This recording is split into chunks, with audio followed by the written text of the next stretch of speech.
So you're ready to unlock the story of your Italian ancestors. Well, you are in exactly the right place. In this explainer, we're going to break down the absolute fundamentals you need to know. Think of this as your ultimate study guide to not just master the basics, but to ace any quiz on the subject.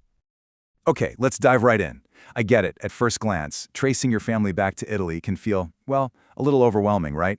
You've got this fragmented history, different languages, records all over the place. It's easy to feel lost. But trust me, there is a clear path through it all. We're going to build your knowledge from the ground up using 5 foundational pillars. We'll start with the when, the timeline, then we'll compare the 2 main kinds of records you'll find. After that, we'll look at some really cool specialty records, figure out where to find everything, and finally, how to actually read what you uncover. By the end, you'll have a rock-solid framework for success.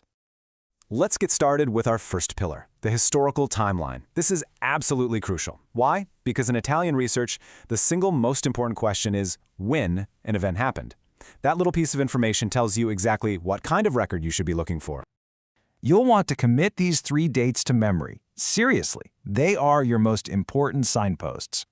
Before about 1809, you're pretty much only looking for church records, thanks to that 1563 mandate. Then Napoleon comes along and introduces government records. And finally, 1866 is when things get standardized across most of the brand new country of Italy. Knowing these dates is your first key. So that leads us perfectly to our second pillar. Now that you know when records were created, let's talk about the 2 main types you'll be working with, records kept by the church and records kept by the government. And this slide lays out the differences beautifully. On one hand, you have church records. They're older, they're in Latin, and you find them at the local parish. On the other hand, you have civil records. They're more recent, they're in Italian, and they're official government documents. So here's the takeaway. Depending on the year you're researching, you need to know whether to put on your Latin hat or your Italian hat. Okay, we've nailed the basics, but the real magic, the stuff that brings your family story to life, happens when you look beyond the simple birth, marriage, and death dates. Our third pillar is all about the records that add that rich color and context. All right, pop quiz time. You're going to see this term, so you've got to know it. What in the world is a stato della anima? It literally means the state of the souls. How cool is that? It was basically a church census. The priest would go door to door and write down everyone living in every single house. These are amazing because they give you a snapshot of the entire family unit, parents, kids, maybe a grandparent, all living under one roof. Okay, you ready for another one? You're looking through marriage records and you find a packet of papers called prosecetti or allegati. What did you just find?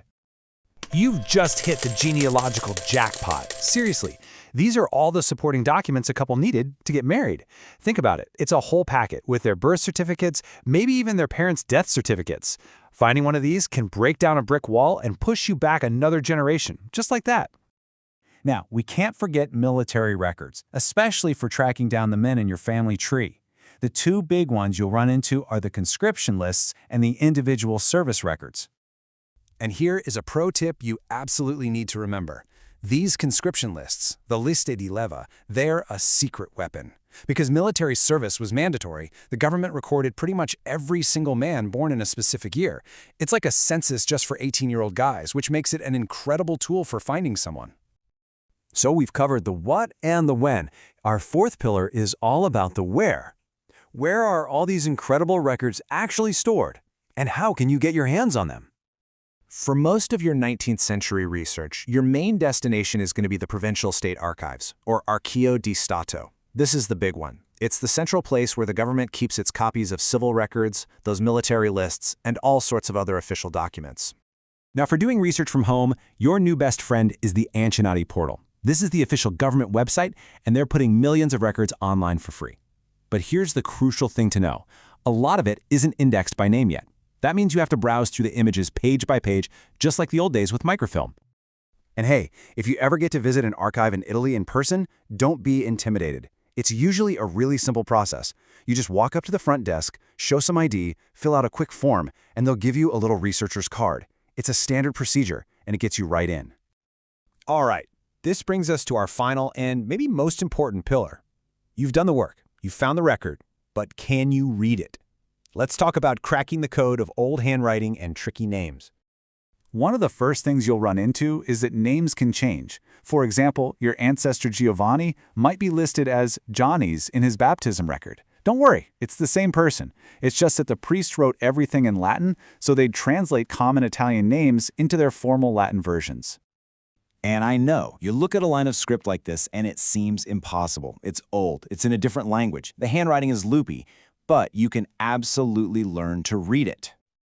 Here's the secret. You don't read it, you decode it. First, remember these records are formulaic. They say the same things over and over. So find your anchor words, words you can recognize like nato for born. Once you know what those letters look like, you can use them to figure out the letters in the names you don't know. And if you're really stuck on a surname, jump to the index at the back of the book. And here's one last huge tip, especially for immigrant ancestors. The ship's passenger list is priceless. Why? Because that list was filled out at the port in Italy before your ancestor's name had a chance to be misspelled, shortened, or Americanized. It's your best bridge back to the original spelling. So, let's do a quick recap. What are the key takeaways? First, those timeline dates tell you where to look. Second, remember, church records mean Latin, civil records mean Italian. Third, dig deeper with sources like the Stato delle Anime. Fourth, make the Antenati portal your first stop online. And finally, remember that handwriting is just a puzzle you can learn to solve. And there you have it. You now have the foundational knowledge, the whole framework for success. These records aren't just names and dates on a page. They're the actual footprints of your family's journey. You're ready for the quiz for sure, but more importantly, you're ready for the adventure. So the only question left is, what story are you going to discover first?